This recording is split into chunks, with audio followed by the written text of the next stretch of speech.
Hello, hello. Hello sa ating lahat. Medyo madilim, pero maingay pa rin. Naririnig niyo ba yung construction? Or okay lang? Hindi naman rinig, sir. Okay, good, good. That's good. Sige, share. Stop ko na yung video para mag-share na ako ng screen.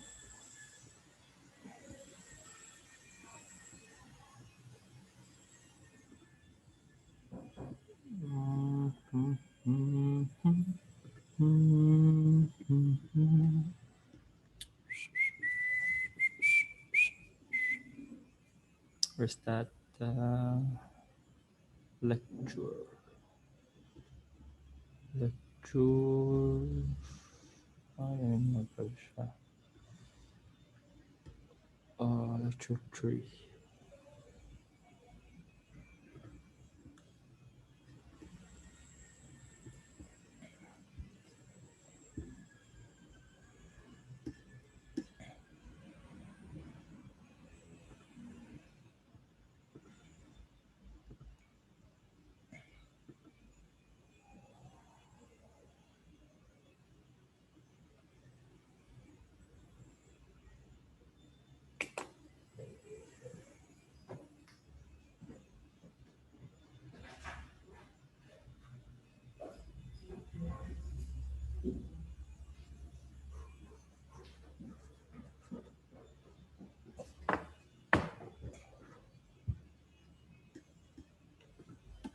Ayan.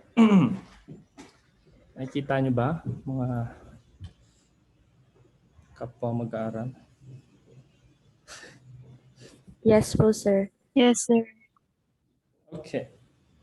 Good. Good.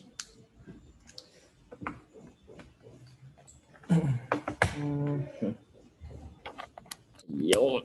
Okay. So, konting reminders lang para sa ating lab report. Sana nakapag-submit lahat. Mukhang nakapag-submit naman lahat. Check na lang din.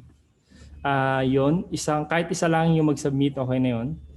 Dahil, ano naman siya, as a group naman yung activity nun. Okay? So, ganun lang siya. Ganun lang siya kasimple. At yung sa case ng, check ko na lang din. Activity sheet. Nilagay ko na din yung activity sheet ng exercise 2. So, pwede na kayo mag-start niyan. Yung video na shoot namin ay currently in editing phase pa lang. So, wait nyo lang yon. So, yun yung sa paggawa ng media, no? Media preparation ng mga biological cultures natin. So, media prep and sterilization. So, hintayin nyo lang yung video nun para na ine-edit currently. Tapos yun yung papanoodin nyo lang for that para ma-enlighten naman kayo sa current situation ng laboratory natin dito sa UP Baguio. At least dun sa, ang hirap kasi kapag ang ginamit mong video is outside, no? Hindi nyo makikita yung dapat nyong gagamitin na mga equipments na nandito sa lab natin. Kung sakali yung mga magtitesis kayo, no? In the near future ng dry lab. Wet lab pala, I mean. So, ayun. So, doon na yung activity sheet. Ang deadline noon is March 26. So, next week, 26 siya. So, anong date ba yun? Mga Friday yon. So, that's Friday. Okay? So, ganun lang naman siya. Alright. Okay. So, start na tayo kay lecture 3. Tama ba? Lecture 3 na to. Ang pag-usapan natin today ay physical requirements for growth. Okay. So, syempre, yung mga physical requirement for growth, yung unang-una dyan is yung temperature. Okay. So, si temperature, alam natin na importante siya. At gano'n siya ka-importante? Well, depende sa'yo, no? Kung anong pinag-iisipan nyo. So, nakalagay siya, number 1, kasi sa microorganism, kahit sa biogeography nila, yung temperature yung pinaka-importante at yung pinakaunang tinitignan, no? Sa mga requirements for growth ng mga microorganism. So kung makikita mo dito, meron tayong growth ranges na tinatawag. So meron kang tinatawag na minimum temperature, optimum temperature, at maximum temperature. So yung tatlong yan yung kailangan mo laging i-define para makita mo yung temperature requirements ng microorganism mo. So, ayan. So yung cardinal temperature, ito yung characteristic ng organism, any given organism, yung characteristic niya for, or yung requirements niya for temperature, no? So kung makikita nyo, andyan yung tatlo natin, yung optimum, yung maximum at minimum. Okay ba? So dun sa optimum, wait lang.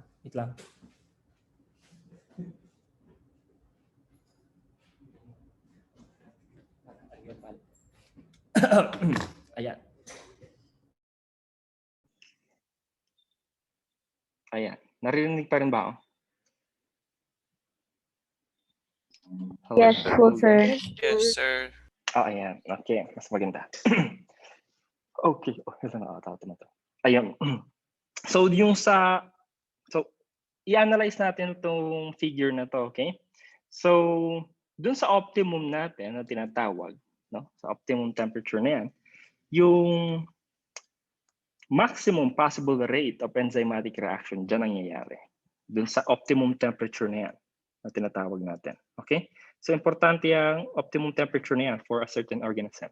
Kasi kapag gusto mo mag-culture, magparami ng microorganism na gusto mo, hanapin mo yung optimum kung saan lahat ng enzymes niya or yung, majority of the enzyme nag-work at their max, no? Max possible rate.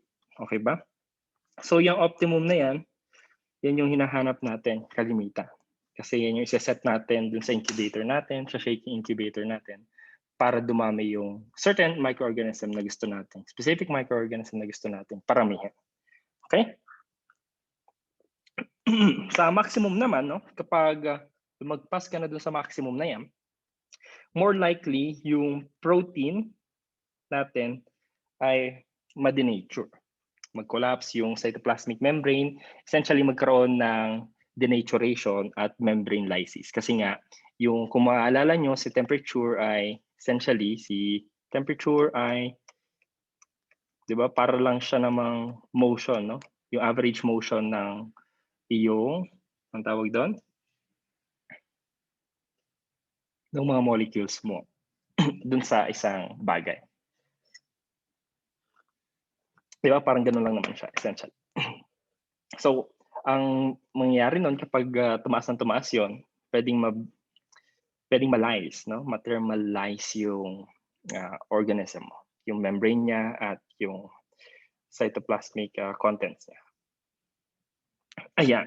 So, sa minimum temperature naman, dito naman posibleng magkaroon ng tinatawag nating, so pag bumaba ka dun sa minimum temperature na yun, magkakaroon ka na mag-start na yung process ng membrane gelling. No? Parang, di ba, alam natin na si membrane ay kailangan laging fluid. No? Kailangan laging fluid yan kasi madaming reactions na nangyayari dyan. Hindi lang yan basta boundary lang. Madami yung purpose na ginagawa. No? Yan yung interface ng organism sa environment mo. Kung saan siya kumukuha ng something at ng something. Okay? So, kapag nag-gel yung membrane mo, syempre, mag-slow yung growth niyan. At eventually, kapag nag-form yung mga crystals, nag-puncture yung cell mo, mamamatay yung organism mo. So, membrane gelling yung importanteng process na nangyayari. Okay? Na nag-stop nag-slow nung process, no? Ng microorganism mo. Okay ba? So, yung tatlong yan, ang i-define mo para masabi mo yung tinatawag nating cardinal temperature nung certain microorganism mo. Yung kanyang minimum, yung maximum of optimum. So kung wari sa exam, kapag tinanong kayo ng cardinal temperature ng isang organism, hindi nyo lang sasabihin yung optimum niya, sasabihin nyo yung minimum, maximum din. Okay? Okay? So kung mapapansin nyo din dito sa ating graph, no, ang weird niya, di ba? Ay, wait. Oh no. Oh no. Okay, sige. Hayaan mo na. So anyway, yan. So kung makikita nyo, nag-annotate na ako dun sa original file. Anyway, so kung makikita nyo, ayan, magtawag siguro tayo dito. So anong mapapansin nyo? Anong mapapansin nyo dun sa ating graph, no? Ay, nawala. Natakot siya sa presentation ba? So ayan, participants. Paano nga ba palabasin ba to? Ano ba? Ayan. More. Ay, hindi. Mali. Ang hirap ng extended screen. Kailangan ko kailangan ko ata. Ayun, ayan. Ay, wag na. Pangit. Ayan, sige. So, ayan. Magtaas na lang kayo ng kamay, no? Kung mapapansin nyo, so ito pala yung tanong, mali pala yung strategy ko. Kailangan pala tanongin muna, ilabas muna yung tanong para makapag-prepare kayo. So, kung napapansin nyo yung graph natin for the cardinal temperature of any given microorganism, ano mapapansin nyo sa graph niya? No? Huwag niyong pansinin yung enzymatic reactions occurring at increasing rapid state.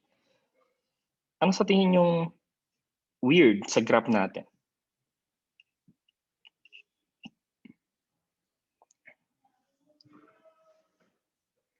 Ayan, so merong nagtaas ng kamay. Sino to? Gabriel, yes. Sir, yung sa graph, yung minimum papuntang optimum is very steep. Ay, not very steep yung line, pero pag angat niya papunta sa maximum temperature is very steep na yung line. Okay. Sige. Okay, yun yung nakita niya. Medyo parang steep dun sa maximum to optimum, no? Itong part na to. Yung portion na to. Medyo mag-fall agad siya. Dito naman sa portion na to, medyo parang linear lang yung changes mo, no? So parang ganun. Yes, Ami. Ano naman, Ira? Hello Miss po, Anne. sir. Sir, ganun lang din pinapansin ko, pero like, it indicates that pagdating po ng maximum temperature, bumabagal po yung growth niya, yung growth rate niya, kesa dun sa may minimum to optimum po. Parang biglang baba yung growth rate Biglang ng isang baba. organism. Yes, yun yung importanteng makita nyo. Dapat makita nyo lahat yun, no?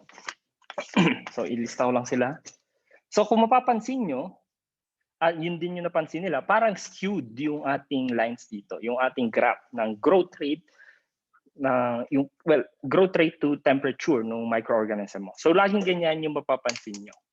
Yes, mamaya ka na. Daya. Sige. Ba't yes yung naalagay sa'yo? Ayan, sige. So, ayan, no? Yes, Dayan, anong masasabi mo? Sir, yung napansin ko po is yung sa temperature naman po. Sa growth rate po kasi, parang increase po yung highest po is na-reach nung sa growth rate is yung optimum. Tapos, yung sa temperature naman po, maximum po yung sa, parang nag-increase po na temperature, pero lowest po yung sa growth rate lang. Yun na po. Yeah, maganda yan, no? Mas malining siya dun sa maximum temp. Ganun ba? Tama ba? Ganun ba yung, or mali ako ng pagkaintindi? Somehow po ganun. Somehow. Wow. Yes. Okay. Gabriel. Okay. So, ayun, no? Kung mapapansin nyo, tama naman yung napansin nila. At kailangan nyo lang maging observant doon. Medyo skewed or loop-sided yung graph natin. At may ibig sabihin yun. Ngayon, napansin nyo yung ganun nga siya. Ano namang ibig sabihin nun? For the case of temperature. Anong ibig sabihin niya? Anong ibig sabihin nun? Bakit mas leaning siya dun sa isang side? Mas steep dun sa isa? Yes, Ira. Sir, guess lang po. Go lang. Pagdating nga po ng maximum, mas leaning siya sa side, ibig sabihin leaning sa death po. Leaning sa depth. sa Opo. towards maximum. Well, Yes po. oo. It can cause irreversible denaturation nga po dun sa enzyme na meron Sa yung enzyme. microorganism. Yung mga matataas na temperature, kumbaga. Yes po, pag na-reach po yung maximum temperature. Okay. So kung ikaw ulit, no? Dahil ikaw na yung nagsabi ng death na yan. Sa terms naman ng mas susceptible, saan mas susceptible yung organism mo? Sa membrane gelling or sa protein denaturation? Kumbaga. Parang irreversible, di ba? Parang gano'n. So ano yung mas kinakatakutan niya or yung mas nakaka-affect sa kanya in terms of temperature? Yung pagdating po ng maximum po. Yes, no, yung matataas na temperature, yung ibig sabihin niyan. No? Kung mas mataas yung temperature mo, so para siyang mas susceptible yung organism mo sa high temperature changes, no? Or mas kaya niyang i-resist yung mga ganong klaseng mga changes, no? Yung mga mas hindi niya kayang i-resist yung mga high temp changes compared sa low temperature, no? Kaya pa niya mag-withstand dito sa portion na to, yung malapit na siya sa minimum, okay pa siya, mataas pa rin ng konti yung growth rate niya dyan, no? Pero pagdating niya dito, hindi niya kayang i-withstand at mamamatay agad siya, no? Ganun yung mga ibig sabihin niyan, nung pagiging loop-sided niya, if ever. So titingnan niyo yung graph at i-analyze niyo kung saan siya mas resistant. Kasi parang kung titingnan niyo to, ito yung overall ability ng enzyme sa loob ng organism mo. Lahat ng enzymes niya, syempre. Lahat ng processes niya, kumbaga, no? Saan mas susceptible yon? Sa sobrang taas na temperature, sa mga matataas na temperature na yan, or dun sa low na temperature, no? Yung mababang temperature naman. So, ganun yung mga ibig sabihin. Moving on. So, ito namang slide na to ay yung iba't ibang klase ng mga microorganism and their temperature, yung kanilang mga cardinal temperature, no? Temperature growth in response ng ating mga microorganism. So, yung mga cardinal temperature nila. So, yung mga yan yung optimal temperature nila. Okay ba? At in terms of temperature, no?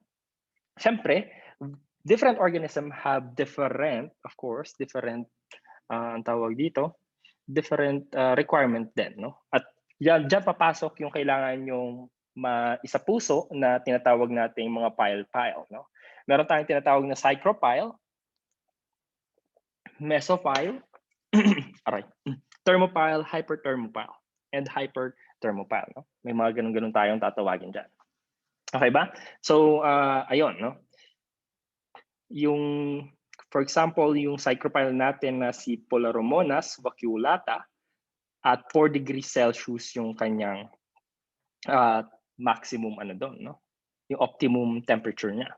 Si E. coli, ito yung karaniwang ginagamit natin sa laboratory as a mesopile, no? At 39 degrees Celsius naman siya. At syempre, thermopile mo si Bacillus Stearothermopilus, no? Meron pa tayong si Thermococcus celer, 88 yan. Grabe, ang taas. Yun yung optimum niya, no? Yung 88 degrees. Isipin niyo, almost boiling. Pero tingnan mo naman si Pyrolobus fumari, no? Na nasa 106 yung optimum temperature niya. Tapos kaya pa niya mabuhay up to 100 siguro, mga 13 to or so, no? Ganun siya ka-extreme, no? Mga hyperthermopile ang tawag natin dyan sa mga yan. Na almost boiling temperature na ni water. Kaya pa rin nilang mabuhay. Ay, may chat. Sir, ang hyperthermopile po ba ay extremopile? Yes, no? Kalamihan sa kanila ay extremopiles. Magandang tanong yan. Oh, karamihan sa mga extremopiles din yung tawag natin sa kanila. Extreme temperature conditions naman yung na we withstand nila, no? At yung yan din, no? Yung kung maalala nyo si PCR, kung kilala nyo si PCR, so kung kilala nyo si PCR, 'di ba? Gumagamit tayo ng enzyme. Yung enzyme na 'yon, si polymerase, 'di ba? Si Paul. yung originally ginamit nung scientist na nag-develop ng PCR, tawag natin is Tacpol, di ba? Si Taq polymerase. Si Taq polymerase ay Thermo aquaticus, no? Galing siya kay Thermo aquaticus na extremophiles din. Kaya siya nagagamit dun sa PCR, yung high temperature ni PCR mo. So maganda siyang discovery doon. Anyway, moving on. So ayan, no? Yung iba skewed to the left, yung iba skewed to the right. So yun yung mga mapapansin niyo dyan. So punta tayo dun sa mga psychophiles natin. Medyo maikli lang yung lecture natin, 22 slides lang. So ang ating mga psychophiles, yung kanilang cardinal temp, yung di-describe natin is ito. Optimal growth temperature niya is less than or equal to 15 degrees Celsius. Yung maximum growth temperature naman niya is at 20, less than at 20. At yung minimal is less than or equal to 0 degrees Celsius. So, ayan, no? Meron tayong i-define dito na meron tayong psychophiles talaga at meron tayong psychrotolerant lang. Okay? So, iba naman yung psychrotolerant sa psychophiles. I mean, well, yeah. Pag sinabi nating pile, di ba? Mahilig talaga siya dun sa or love niya yung low temperature. Pag sinabi nating psychrotolerant lang, ibig sabihin yan, kaya lang niya i-tolerate yung low temperature. Okay? Okay? So yung mga psychrotolerant mo, they can grow at 0 degrees Celsius but have an optima at yung normal na 20 to 40 degrees Celsius. No? Parang ano na din siya, meso. No? Yung optima niya, nasa ganung portion. Pero kaya niya i-tolerate yung 0 degrees Celsius niya. Kaya minsan kahit i-rep mo, may buhay pa rin na mga microbes dyan. No? Lalo na kapag psychrotolerant yung mga yun. Okay ba? So molecular adaptation to psychrophiling. Ayan. So production of enzymes usually na nagfa-function optimally in cold temperature. Yun yung ang tawag dito. Yung pinaka pinoproduce, no? Yung mga cold adapted enzymes. Talagang yung mga enzyme na to nagwo-work sila at best sa low temperature, no? Okay? Other than that, yung mga enzyme na to usually instead of having beta pleated sheets, mas mataas yung amount of alpha helicases nila dun sa mga enzymes mo na to, no? Yung mga cold adapted enzymes natin. Kasi mas madali itong ma-denature, kumbaga. Okay? Si mga cold adapted enzymes mo din is mas madami yung kanilang polar kaysa sa mga hydrophobic amino acids. Kasi nakaka-help yun sa mga enzymes na to function at low temperature. Aside from that, fewer numbers of hydrogen bond and ionic bonds too. Okay? Aside from the formation of cold adapted enzymes, meron din tayo formation or yung mapapansin mo sa karamihan sa kanila is madami yung unsaturated fatty acids. Some bacteria pa nga, meron kang polyunsaturated fatty acids. So, yan yung pagkakaroon, di ba? Kung maalala nyo yung membrane natin, meron kang mga phospholipids doon. No? Ang ginagawa ng mga psychrophiles natin para ma-survive nila at ma-prevent yung membrane gelling is yung membrane nila mismo, gagawin nilang mas madami yung mga double bonds mo. No? Yung mga, di ba kung maalala nyo, carbon chain lang naman yon. So babawasan nila yung hydrogen nung kanilang tails, nung kanilang phospholipid tails. At syempre, kapag madami kang unsaturated fatty acid dun sa tail mo, magkakaroon ka ng kinks dun sa phospholipid tails mo. Diba? Kunwari ito yung isang layer ng tail mo. Kapag madami kang mga unsaturated fatty acids dun sa phospholipids mo, or dun sa membrane mo, no? Syempre, dahil nga hindi sila nag-stack together na parang normal, hindi sila nag-freeze or nag-gel, no? Instead, fluid pa rin sila kahit mababa na yung temperature. Okay ba yan? At syempre, yung last naman dyan is yung cryoprotectant. So, importante yan sa nila, no? Yung pagkakaroon ng mga unsaturated fatty acids. So, yung cryoprotectants naman, kung mapapansin nyo, ito yung usually, parang ang purpose nila, kumbaga, is para siyang mga substance na ginagamit mo to protect yung biological organism mo from freezing damage due to ice formation. Di ba? Kung mapapansin nyo si water, kapag nag-freeze, nagpo-form yan ng ice crystal. At yung mga cryoprotectants na to, ito yung parang mga anti-freeze compounds natin. Okay? Na nasa loob ng katawan or nasa loob ng cell mo. So ang ginagawa ng mga cryoprotectant natin ay binababa niya usually yung concentration ni water sa loob ng cell. No? Kunwari si sucrose or si glucose, yung ginagamit natin sa sa lab na artificial na cryoprotectant. No? So ang ginagawa niya, pababa niya yung concentration ni water pag nilagay mo siya doon. No? Kapag nagawa niya yun, na-dehydrate niya, pero hindi naman to the point na wala na talaga. Magkakos yun ng pagbaba ng amount ng water mo. At syempre, kapag bumaba yung mga water niya at hindi masyado madami dun sa loob ng cell, mapaprevent yung harmful formation of ice crystal on the bacteria, which could damage the cell. No? Okay ba?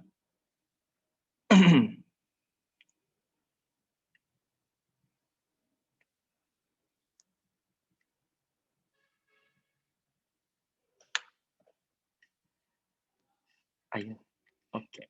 Okay, so sana naintindihan niya. Siyempre, naturally, kaya din mag-produce ng mga microorganism mo ng mga cryoprotectants, mga substances na cryoprotectants. Okay? So, ayun sana naintindihan niyo siya ng medyo malinaw. So, ganun lang yan. Ganun na siya. Yung mga thermophiles naman, punta lang tayo sa thermophiles at mga hyperthermophiles. So, si thermophiles mo, ito yung kailangan nyo lang makita sa kanya. Yung, pag sinabi nating thermophiles, no? Usually nasa 45 degrees Celsius yung optimum nila. No? Nag-exceed sa 45 degrees Celsius. Pag sinabi naman nating hyperthermophile, so kunwari ipapadescribe sa quiz or sa exam yung optimum nung ay yung temperature class ng microorganism mo, no? So kapag nakita niyo yung optimum niya exceeds 45 degrees Celsius, hyperthermophile siya. Kapag yung optimum naman niya nag-exceed sa 80 degrees Celsius, hyperthermophile naman ang tawag natin ito. Okay ba? So yun yung mga baseline natin ng measurement dito. Okay? At isang trivia lang, yung most heat tolerant of all known archaea is si Methanopyrus, no? It's a methanogenic organism na kaya pa rin mag-grow at 122 degrees Celsius. Isipin nyo, 122 degrees Celsius. Ang weird nun kasi, di ba, dapat malayas na yung cell nun. So, anong meron kay sa mga archaeas na to? Sa mga dito, no, kay Methanopyrus at dun kay Taq polymerase, for example, ano yung meron sa kanilang adaptation na nag-allow for them to survive even these extreme condition, sobrang violently, no, nagsha-shake na yung mga molecules mo. Mataas yung momentum, mataas yung energy ng mga molecules mo sa higher temperature, di ba? So, sources of syempre, yung kung saan natin nakikita yung mga thermophiles at hyperthermophiles natin, sa hot springs, sa geysers, at sa mga hydrothermal vents. So yun yung mga classic na lungga ng mga extremophiles natin, di ba? So kung pupunta tayo sa molecular adaptations, yung dahilan kung bakit nga ba sila ganito, bakit nga ba sila napaka-resistant to these changes, ito yung kanilang mga ginagawa to provide protein stability during during high temperature, in this high temperature environment. So meron silang mga modification, minomodify talaga nila yung kanilang amino acid sequences to change, no? So minomodify nila yung amino acid sequences nila to change the conformation or to change the structure of the protein para mas resistant siya dun sa ating high temperature. Aside from modifying yung amino acid sequences nila, ini-increase din nila so kabaliktaran naman dun sa kanina, no? Ini-increase nila yung number of ionic bonds at yung hydrophobic interiors. Okay? So itong mga yan, kasi pag in-increase mo yung ionic bonds mo at yung hydrophobic interiors mo, nagpo-provide yan ng protein stability mo naman. Okay? Mas madaming bonds, tapos mas protected na hydrophobic interior ng mga proteins mo na to. Aside from that, ito din, presence of solutes na nakakapag-protect, no? Si diinositol phosphate, for example, or diglycerol phosphate, nakakapag-protect naman sila nung mga proteins na to, no? Sa mga head groups nila. So ayan. So pag present tong mga to sa loob yung mga solutes na to sa loob ng cell mo, for example, nape-prevent niya yung denaturation ng ating organism. And of course, yung presence ng chaperonins, no? 'Di ba? So si chaperonins, ito yung mga chaperones natin, yung sumasama sa iyo sa mall. Okay, sila chaperonins naman, ito yung mga class of enzymes, no? Na composed of oligomeric double ring proteins.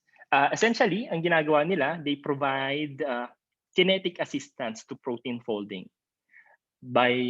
So parang gagawin nila, ibabind nila yung protein na yan, tapos i-allow nila yung pag-fold ng protein na yan into certain form, no?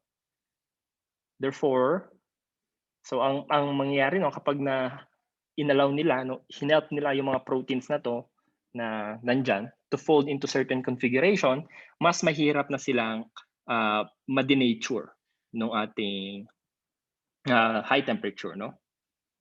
Okay ba? So, ang ginagawa lang nila, so para silang mga protein na ganyan, tapos i-help nila itong protein na to fold, so parang ibabind nila yan. Ayan, ang galing. So ibabind nila, ayan. Tapos i-help nilang mag-fold into newer form. Tapos ayan. Dahil nag-fold na to into something, mas resistant na siya. So ganoon lang yung ginagawa ni chaperonin mo. In-help niya mag-fold para mag-survive siya sa higher temperature. Okay ba? Para ma-prevent yung mga denaturation na yan.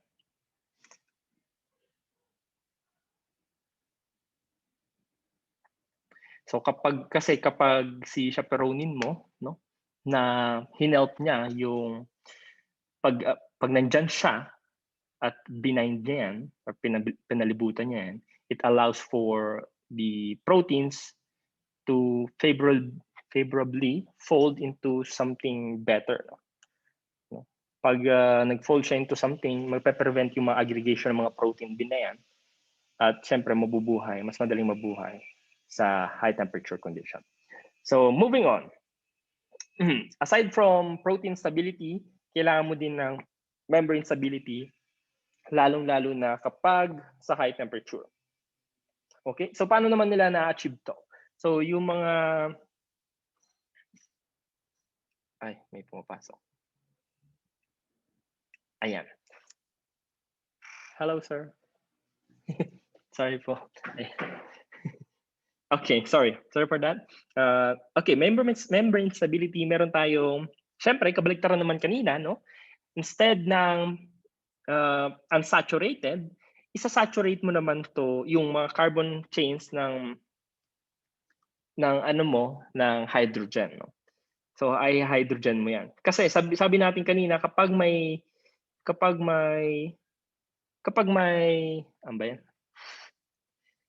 meron ka nung tinatawag natin mga unsaturated fatty acid, nagpo-produce ka ng kink dun sa structures mo. At ayaw natin yung sobrang daming kinks na ganito, like this, like this. Hindi nag-stack ng maayos yung cell mo, no? Ay, yung cell, yung membrane mo. Kasi may mga kinks ka. So, hindi siya nag-stack na maayos, fluid siya, no? Pero kapag pumunta ka na sa higher temperature condition, yung fluidity na to, makakamatay na to sa'yo, no? No? Para yung mas madali siyang mag-boil, kumbaga, no? Kapag mas madami siyang fluid part or mas madami siyang kinks dun sa structures niya. So usually, ang ginagawa ng ating mga archaeal organism, ng mga thermophilic organism natin, nagtataas sila ng saturated fatty acid dun sa ating, dun sa ating interior. So kung makikita mo to, ang daming well-stacked siya na unsaturated fatty acid. Aside from that, nag-aano ka din ng mga monolayers mo, naglalagay ka din ng repeating units of isoprene. No? At ang ginagawa niya ay parang mas maayos yung pag-stack ng mga lipid layer mo. Therefore, mas resistant ka sa high temperature condition. Okay ba? So yun yung mga adaptations nila for membrane stability naman. So gagawin mong less yung unsaturated fatty acid, dadamihan mo yung saturated na fatty acid sa membrane mo, and maglagay ka pa ng mga hydrophobic na repeating isoprene units, no? Para mas resistant siya sa temperature. Okay? Aside from that, ang adaptation pa nila sa high temperature ng ating mga thermophilic organism is yung for DNA stability naman. So, yung unang nilang gagawin is increase the solute level, preventing chemical damage or other organic compounds na mag-attack, no?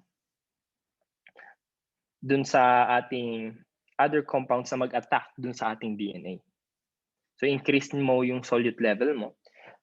Isipin mo kasi kapag mataas yung temperature, yung mga molecule din ng mga harmful compounds na yan, no? Yung mga chemicals na yan, mas mataas yung chance na mag-bounce off yan dyan dun sa DNA mo. Kasi nga mataas yung kinetic energy ng mga molecules mo. So pwede ma-damage DNA. So para ma-prevent yun, tataasin mo yung solute level mo. Aside from that, so para din siyang makikita mo dito, i-increase mo yung presence of reverse DNA gyrase. So ang gagawin naman ni reverse DNA gyrase, no, i-coil niya si DNA mo. Yung ginagawa ni DNA gyrase, no. Kung maaalala nyo, yun yung password natin. Tama ba? Ito ba yung password natin? Ay, hindi. Tecoic pa pala. Hindi pa pala to. Doon pala to sa Bio100 yung password. Anyway, si reverse DNA gyrase naman is ini-induce niya yung positive supercoiling.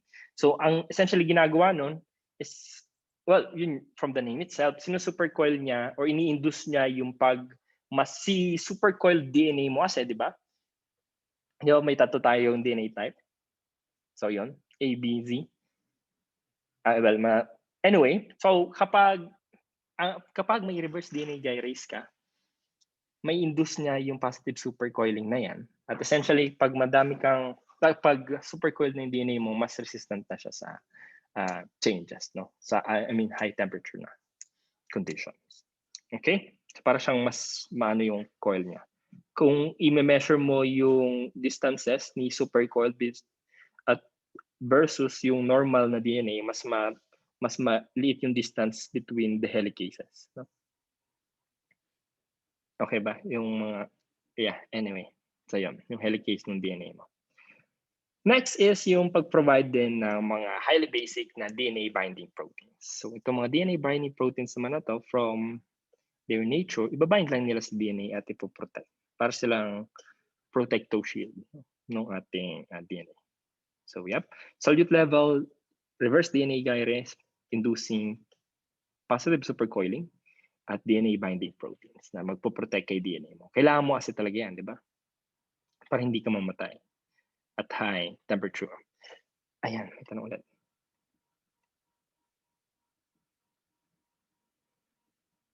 Ayan, nasagot ko ba yun? Yung sa supercoiling? So kapag supercoiled siya, mas mahirap siya mag-interact. Diba kasi kung alam nyo si oxygen at si water molecule mo, no, pwede siyang pumasok dyan at i-oxidize yung certain portion. So kapag supercoiled siya, mas mahihirapan siya pumasok. Yung mga compounds na yan at yung mga so on and so forth. No? Mga chemicals na yan na pwede mag-induce ng damage kay DNA. Anyway, so ayan. In terms naman of pH and acidity, okay? pH or acidity and alkalinity. Noted, sir. Thanks po. Unstable lang po kanina. Okay. So okay naman. Okay ba tayo? Saan ba ako na-connect na net? Ayan, CSNet. Okay, sige. Good, good. Thank you, Naiza.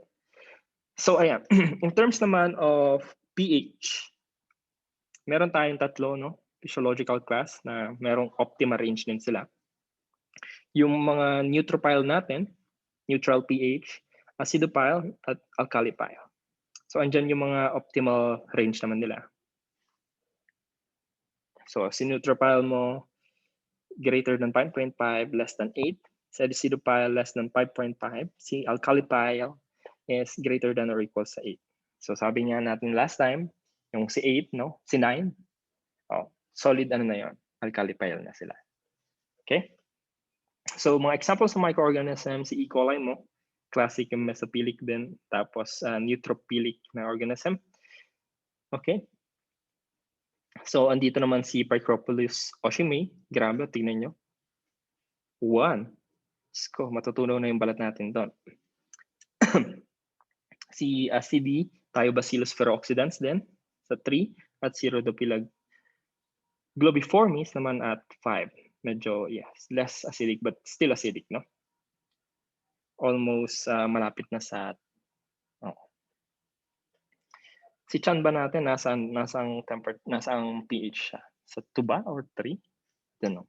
Anyway, so alkaliphiles naman, mga example natin, si Bacillus firmus, ito yung mga classic na napapag-aralan dito. No? Mahirap lang siyang i-culture. Meron siyang kahirapang i-culture kasi nga kailangan mong i-prepare yung medium niya na mas maayos. Ay, ang galing.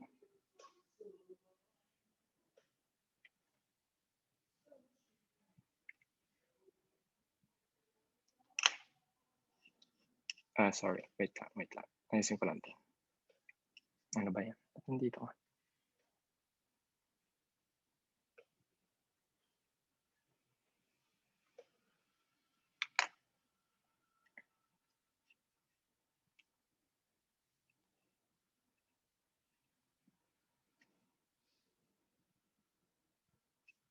Ayan, okay. Hindi pa ba tayo? Moving on to our live.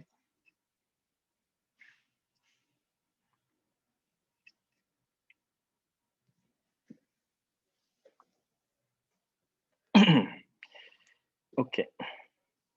Next. So yun yung mga example ng alkalophile natin.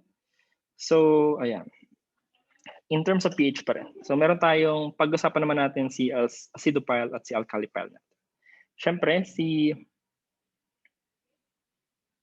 mga acidophile mo, usually meron kang mga obligate na acidophile na kailangan talaga nila ng low pH to function. No? At yung acidophilic membranes natin, they cannot function under neutral condition. So para siyang obligate na acidophile mo. So at low pH lang sila mag-grow. So may mga ganun tayong klaseng organism. So for example, si pinaka-acidophilic na prokaryote, si Picrophilus oshimei, no? It's a species of Archaea. It's Archaea. At optimally, nag-grow siya sa 0.07 at tingnan mo, thermophilic ulit siya. No? At 60 degrees Celsius. Okay ba? 0.7, no? Optimal yung growth niya. Grabe. Isipin nyo yun. At yung implications, no? So yung, syempre, alkali pile, high optimal for pH, of course, at alkaline habitat like your soda lakes at high carbonate soils. Yan yung sa mga lime soils natin. No? Diyan sila makikita naman. At usually, gumagamit sila ng tinatawag nating sodium H+ antiporter to maintain neutrality in their cytoplasm. So kung makikita nyo yung cell nila, meron kang mga sodium H+ antiporter. So para mag-acquire ng hydrogen, no? Kailangan mo kasi yan, di ba? Kailangan mo pa rin yan, no? Para ma-maintain mo yung neutrality. At syempre si hydrogen, importante din yan sa, di ba, sa proton ano natin. Yeah, sa proton pump natin. So para ma-maintain yung neutrality na yun, meron kang pagpasok ng H+, kasabay ng paglabas ng mga sodium antiporters. Okay? So ganun yung ginagawa ng mga alkali piles natin. Okay. Ayan. So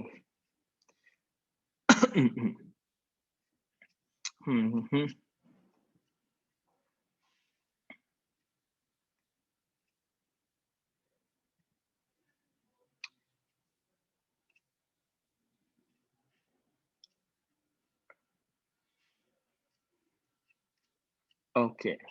Wait lang.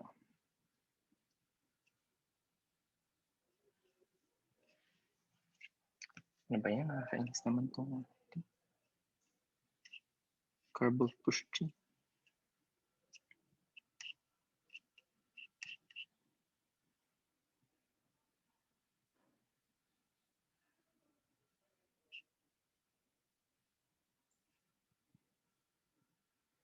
Ay. Ayan. Okay. Moving on.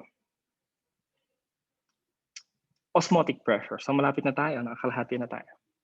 In terms of osmotic pressure, so dito mo naman i-measure yung surrounding solute mo at water availability. Ito yung mini-measure lagi natin, seawater activity. Okay? So seawater activity, AW. No? So ano siya? Ito yung ibig sabihin niya. No? It's the ratio of the vapor pressure of the air in equilibrium with substance or solution to the vapor pressure of pure water. So yung pressure ng solution mo, vapor pressure ng solution mo, at yung vapor pressure ni water. Essentially, ginagamit natin siyang measure dito. So kung titingnan natin to, ito yung water activity of several substances. So syempre, si pure water, yung water activity niya, no? Yung ratio ng P solution at P over P ng water, dahil nga pure water ka, yung water activity mo is 1. Syempre, anong importance si water? Kailangan mo siya sa lahat ng bagay, no? Sa lahat ng kung ano-ano mang processes mo. Well, ang dami na.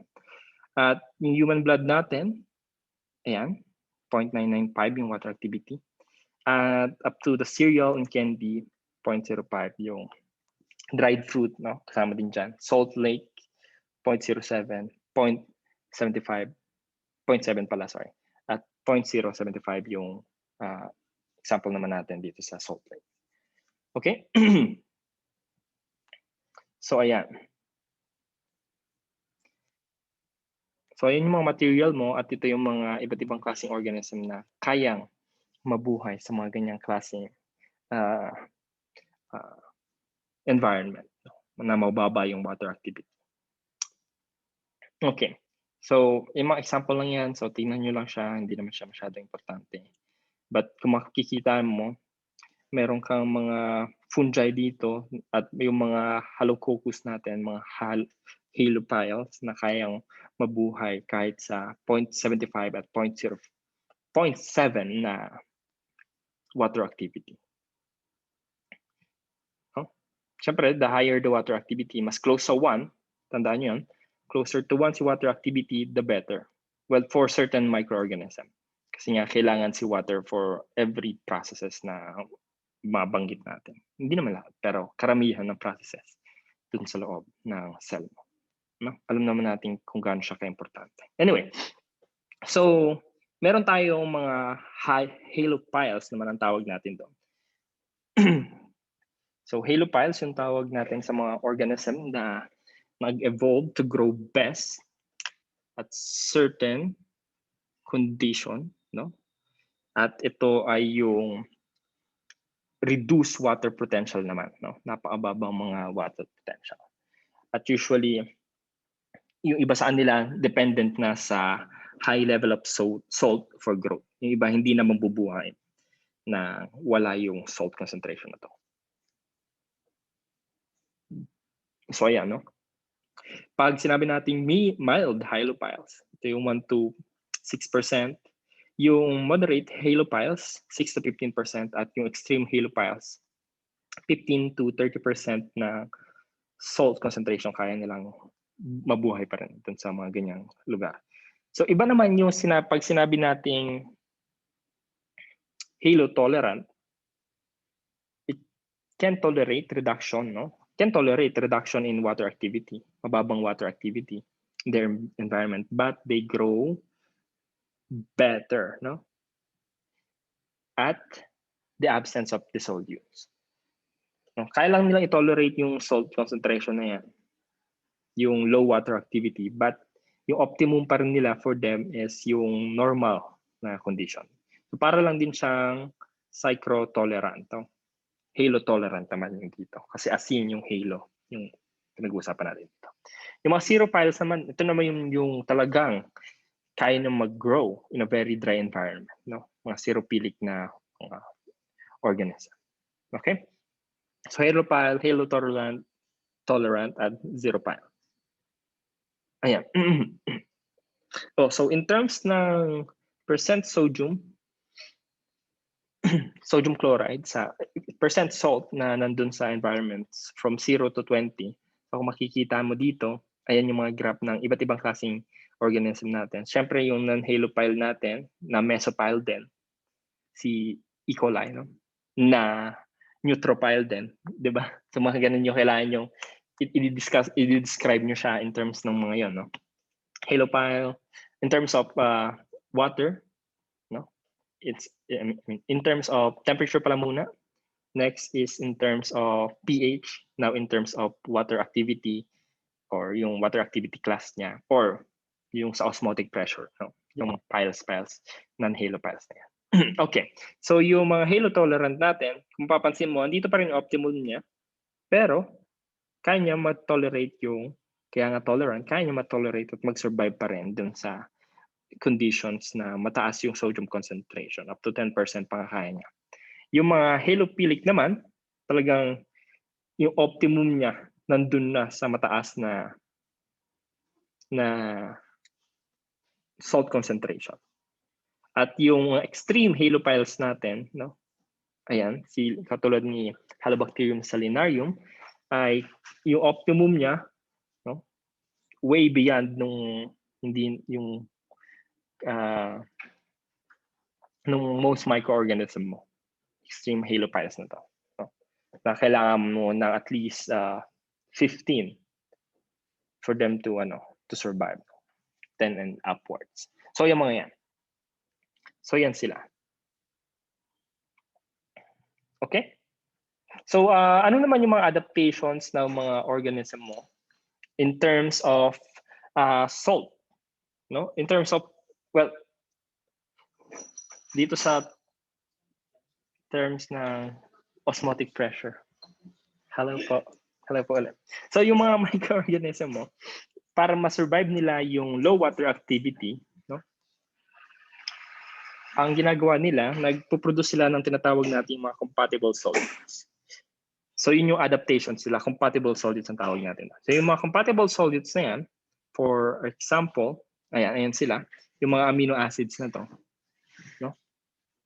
Yan yung parang mga osmoprotectants natin.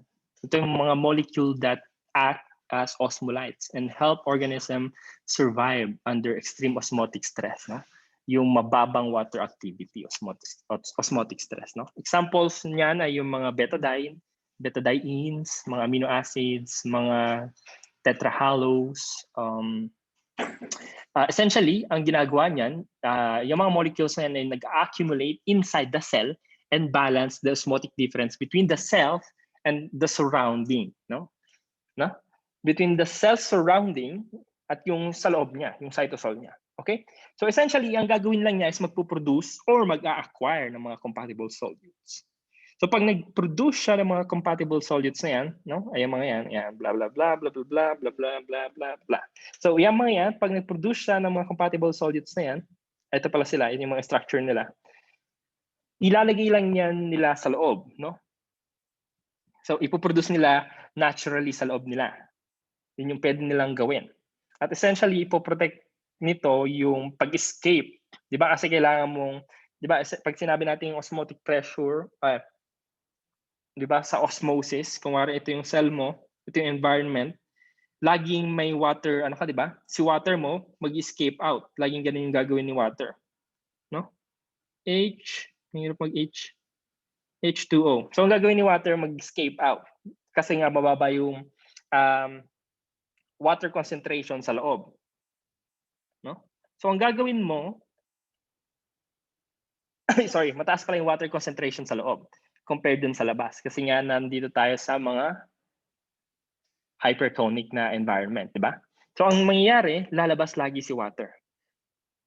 So, ayan. In terms of water availability, sa tingin nyo, ano yung ginagawa ng mga compatible solutes na yan? Ayan. Sige, magtawag tayo. So, anong ginagawa naman? So, laging gustong lumabas ni water kasi mas mataas yung water concentration dito compared sa outside environment mo. Ba't lumalabas lagi si water? Lumalabas lagi si water dahil nga mataas yung concentration ng water dito, di ba? So, anong ginagawa ni compatible solutes mo ngayon? Anyone? Magtatawag na ba ako? Ayan, si Jessica. Sige, dahil andyan ka. Jessica, yes. Gusto mo ba masagutin yung tanong? Andiyan ka pa ba? Anong ginagawa ng compatible solids mo na to? Sa water concentration?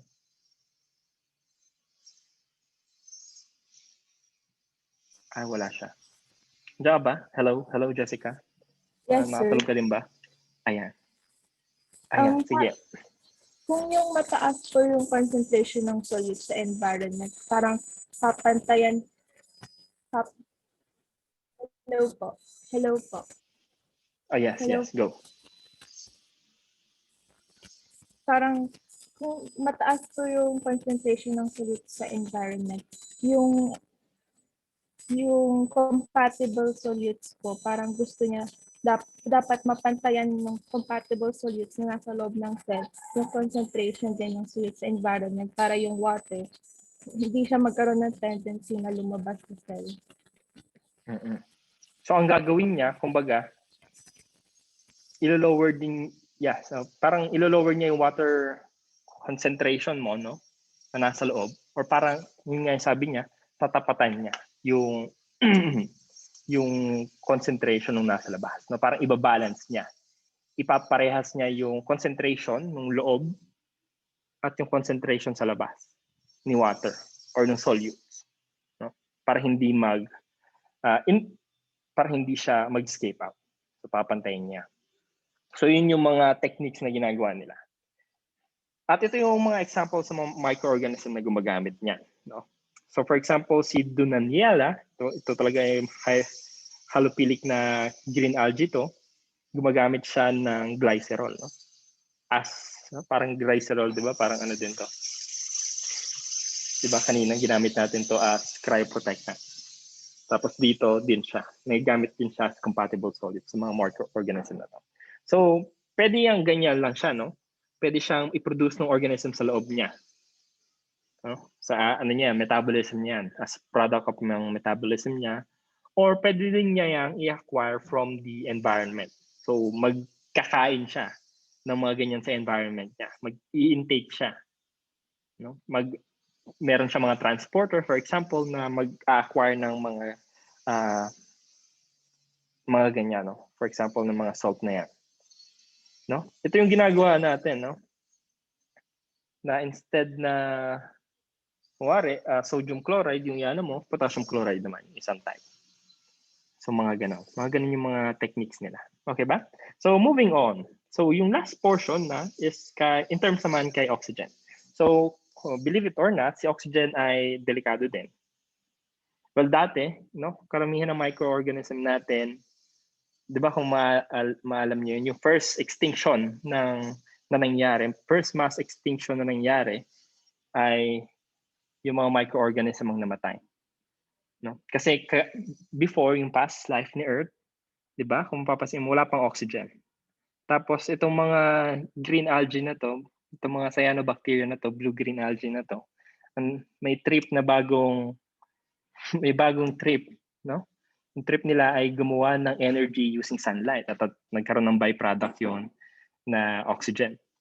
At yung oxygen na yon essentially nag-accumulate at nag-cause ng great oxygenation event, yung first mass extinction nga na nangyari. So ang problema kay oxygen ay reactive siya. At ang ginagawa niya, pwede niyang oxidize, strip off yung electrons sa certain na mga biological na compounds, no? For example, sa DNA natin, pwede siya mag-react doon at strip off yung mga electron, sisirain niya yung DNA mo. So, well, for some na nag-adapt na after the great oxygenation event, nag-adapt na sila na gamitin si oxygen, no? Karamihan sa atin, pati tayo, nag-adapt na tayo na gamitin si oxygen. Pero meron pa ring mga microorganism na si oxygen ay deadly, no? Pero tayo, nag-adapt na tayo na gamitin si oxygen essentially for our final electron acceptor, di ba? Kung maalala nyo, dun sa ating electron transport chain, ginagamit pa natin si oxygen as final electron acceptor, no? Para mag-produce ng water. Anyway, so later on pa yan sa microbial physiology, kung makikita natin. Well, alam niyo naman siguro yun kung nag-biochem kayo. Ayan. So si oxygen for obligate anaerobes, napaka-deadly niyan, no? So ano nga ba yung deadly forms ni oxygen? So hindi si gaseous oxygen at hindi din si oxygen na covalently bound into something yung poisonous or dangerous, no? Hindi itong mga to. Hindi yung mga yan. Yung oxygen na extremely toxic ay yung mga highly reactive at highly oxidizing agent na yan, no? At yun yung tinatawag nating toxic forms of oxygen. Parang kung maalala nyo yung ROSD natin, no? ROS, reactive oxygen species. Ayan, okay. So ang ginagawa ng mga toxic forms of oxygen, yes, toxic, they cause irreversible damage to the DNA as they oxidize and modify some cellular components and prevent them from, well, performing their original function. Pag nawalan ka ng electron dyan na strip na oxidize ka, iba na yung form ng proteins mo. Mag-iiba yung form ng proteins mo. Mag-iiba din yung itsura ng DNA mo, no? At yun yung problema, no, kapag nag-react si oxygen mo. So yung una natin na nandyan is yung tinatawag nating singlet oxygen. So itong mga oxygen na to ay, well, napoproduce during photosynthesis. So yung mga phototropic na microorganism, so yung mga algae natin na kailangan ng araw para mabuhay, no? They produce what we call carotenoids. So carotenoids yung produce nila to remove excess energy from that singlet oxygen na byproduct na nagiging product during photosynthesis. Okay? So si singlet oxygen or si dioxygen, no? Dioxydiene is inorganic to. Siyempre, yung formula niya para siyang ganito. O double bond O. Parang O, no? O2. Okay? So aside from singlet oxygen, sana nandiyan pa rin kayo, superoxide radicals. So superoxide radicals naman ay byproduct ng incomplete reduction ni oxygen during both anaerobic and aerobic respiration. So ang ginagawa naman ni microbes mo is gumagamit sila. So dito kanina, no, si carotenoids, dito si superoxide dismutase to detoxify si superoxide radical. So ito si superoxide radicals mo. Okay? O2 negative. Okay? Superoxide ion. No? Okay ba? So dinodetoxify siya into hydrogen peroxide. So superoxide dismutase naman yung ginagamit natin doon na enzyme pang detoxify. Moving on, meron naman tayong tinatawag na peroxide anion. Ay, ang galing. Ang galing. So si peroxide anion, ito naman in na form during, no? Kung mapapansin nyo, siya yung na-form dito kanina, ayun, during catalysis ni superoxide dismutase. So yan si superoxide, peroxide anion, no? So si peroxide naman, for example, si hydrogen peroxide, yung karamihan na nandyan. So ang tsura niyan, di ba, kung mapapansin mo, yung mga peroxide natin, usually, mga ganyan sila. Ang galing. Ay, ang galing. Ayan, mga ganyan sila. Ay, ano ba? Ayan, ganyan sila, no? At yon si hydrogen peroxide niya. So si hydrogen peroxide na to, yung mga peroxide group, ay pwedeng i-detoxify using your catalase and your peroxidase. Okay?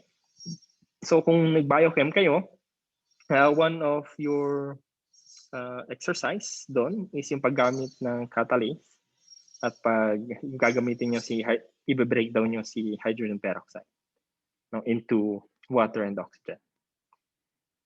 Okay, so catalase and peroxidase. Yung last example ng, kung mapapansin mo dito, last example ng toxic forms of oxygen, yung mga ROS natin na yan, is ito yung mas delikado, lalo na sa DNA natin, lalo na sa mga microorganism mo. Ito yung hydroxyl radical. So yung hydroxyl radical are formed from ionizing radiation, no? Or from incomplete reduction of yung kanina na hydrogen peroxide using catalase and peroxidase, no? Incomplete reduction of that. So ang nangyayari dito kay hydroxyl radical, kung usually ganito siya, ganito yung tsura niya.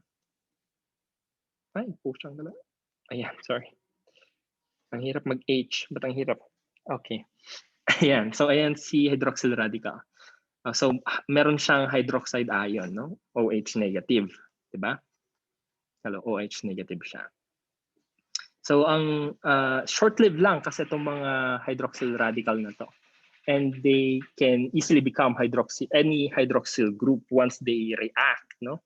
Dun sa mga kung ano man malapit sa kanila. Talagang strip nila yung very reactive siya, no? Among all of them.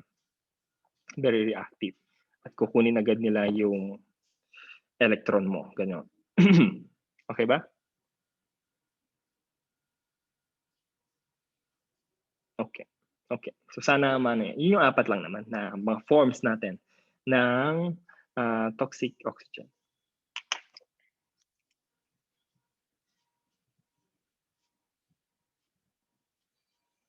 So wag niyo lang kalimutan dito yung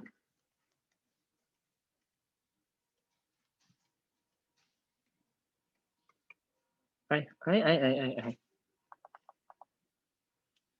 J.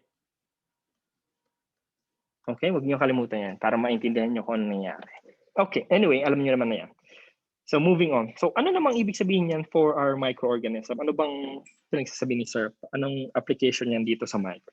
So in terms naman ng mga microorganism natin, meron tayong ihahatiin natin, no, yung class ng mga microorganism sa dalawang group, yung mga aerobes at anaerobes. Okay. So yung mga aerobes naman, meron pa tayong tatlong class niyan. Yung obligate na kailangan talaga si oxygen. Kapag wala si oxygen, deads. Yung mga facultative, no, hindi nila kailangan yung, no, pwede sila mag-shift dun sa dalawa. Pwede silang without O2 or with O2, but they are well suited kapag may O2 kasi mas maganda si ETC talaga, mas maganda mag-produce ng oxygen niya. Ay mas maganda mag-produce ng energy, mas efficient kumbaga. So yun yung mga facultative natin. Meron naman tayong microaerophilic, no? Na kailangan din ng oxygen pero at lower level yung sila. Okay? And then sa anaerobes naman, meron tayong aerotolerant at obligate anaerobe. So yung ang pagkakaiba niya sa microaerophilic ng ating aerotolerant, hindi niya kailangan oxygen sa growth, no? At kahit walang oxygen or may oxygen, no? Kaya lang niya i-tolerate yung presence ni oxygen mo.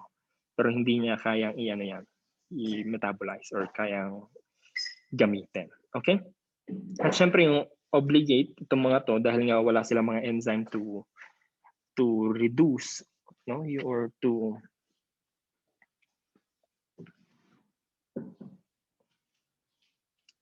convert the toxic oxygen into less harmful form. Kapag andyan si oxygen mo, mamamatay sila. Okay? So, kung mapapansin mo, ito yung gagawin natin sa laboratory. Yan yung mga kalimitang itsura nila. No? Sa obligate anaerobes, dahil nga kailangan talaga nila si oxygen, makikita mo sila as ganitong itsura. So, nandun sila, tawag dito, nagpo-form sila ng colony dun sa surface lang. May tawag tayo dyan sa lab. Malayo pa naman tayo dito, pero ganyan yung itsura nila. Gagawin natin yan sa lab. So, take note na kung anong itsura ng mga growth nila. So, pag ganyan yung nakita yung growth, no, sa broth to, sa broth. So, pag doon lang sila sa taas, ano, mga obligate aerobes sila. So, yung mga facultative anaerobes mo, meron kang makita sa taas, pero pwede din sila mag-exist dito. Okay? Yung mga obligate anaerobes naman natin, nandun lang sila sa baba. Kasi nga, kapag na-expose sila sa oxygen dito sa taas, they will die. Okay? Yung mga aerotolerant naman natin, ayan, well-dispersed sila. Yung mga microaerophiles, nandito sila, makikita. Kalamitan. No? So, yan yung mga descriptions natin sa kanila in terms ng kanilang growth pattern sa broth. Okay ba? Ayan. Okay? So ito ay yung kanila lang din, yung ayan yung mga superoxide dismutase natin na present, no? Catalase. Okay ba? SOD, produce lethal oxygen species under normal atmospheric oxygen temperature. So yun yung pakitandaan. Yan yung importanteng mga growth patterns nila sa ating media. Okay ba? Yan yung magagamit nyo sa laboratory exercise nyo. After siguro so pag magdi-describe kasi tayo, no, ng mga microorganism at yung kanilang oxygen requirement, no, binabanggit natin yung anong form, no, ng growth nila dun sa broth mo, among other things. Okay? So ayan, pakitandaan nyo. At yun lang naman tayo for today. Ngayon, stop share. Ayan. Stop share na natin. So ayun lang tayo for today. Medyo mabilis lang tayo, di ba? Free lang. At may katanungan ba tayo? May mga katanungan ba kayo? So ayan. Nakikita nyo ba to? Ayan. Ayan. So andun na tayo sa microbioculture media preparation na, no? Medyo madali lang to. Check ko na agad to. Ngayon din, para tapos na. Then mag-move on na tayo kay lab report 2. So yung activity sheet niya, ayun, ang galing. Dinownload niya agad. Hindi ko pwedeng makita yan. So yung activity sheet natin doon ay nasa download. Ano ba yan? Ayan, so ito yung activity sheet natin. Okay, so by group ulit to, itong lab exercise na to, ito yung worksheet natin. Ayan, what is agar? Mga simpleng ano lang to, compare agar to gelatin na na-lecture din natin. So be guided nung lecture. Baka kung ano nang isagot nyo. Ayan, so ito na kung bakit siya kailangan cool. Before it is poured, so makikita nyo, ayan. Okay, so kaya next week Friday pa yung deadline yan para mapanood nyo muna yung lecture, no? Yung lecture natin ng dito. Lecture, yung ang tawag dito, yung video na shoot namin. Yes. Oo. Pero kami lang yung cameraman. Tapos, iba na din yung voice. Ako lang yung cameraman doon. So, ayun. Panoorin nyo na lang yun para, ayan. At ito din, yung types of culture media, defined, selective. Ito, na mga to ay yung nandun sa ating lab manual. So, para baka ano kayo, anong ibig sabihin nito mga to, sir? Ayan. No? Nasa lab manual lahat. Okay ba? Ayan, may tanong. Yes, may tanong tayo. Wait lang. Ay, ang galing. Ayun, chat. Okay. Sir, question lang po. Oxygen lang po ba ang may effect sa distribution ng microair? Na siya lang nasa middle. Oo. Oxygen lang.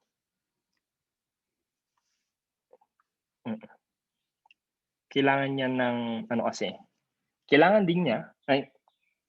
niya ng oxygen, required din ng oxygen. Pero, kung mapapansin mo, sila microaerophile, hindi niya kailangan ng sobrang dami ng oxygen.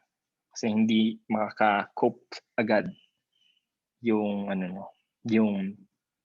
wala siyang enzyme agad na kayang effectively i-reduce into lower toxic forms yung mga oxygen. Ayan. So ayan, may tanong pa ba tayo, mga tropa?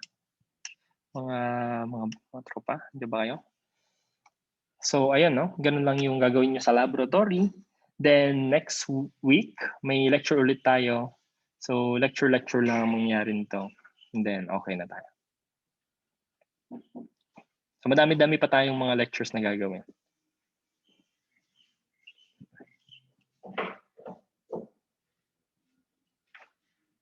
Ayan. So, hello? May tanong pa ba kayo?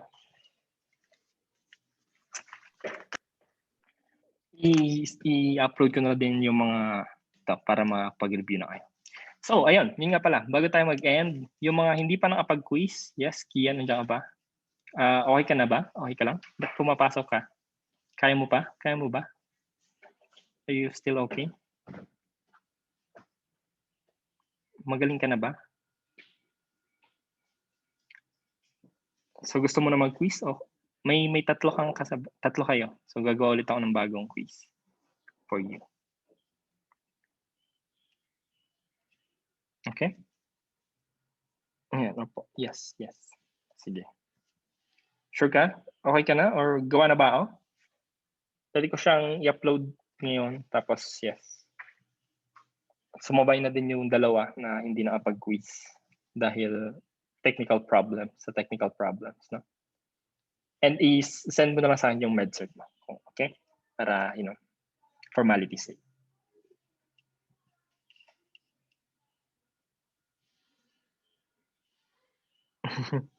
Okay.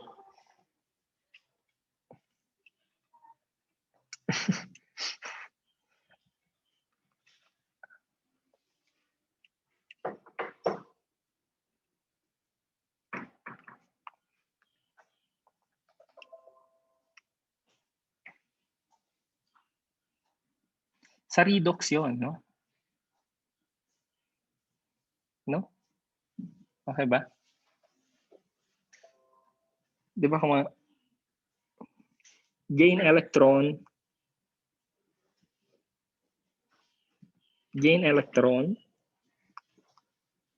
oxidation, reducing agent. Di ba? Kung naalala nyo pa ba yun, guys? Dapat naalala nyo pa yun, ha? Yun yung nyo, basic chem.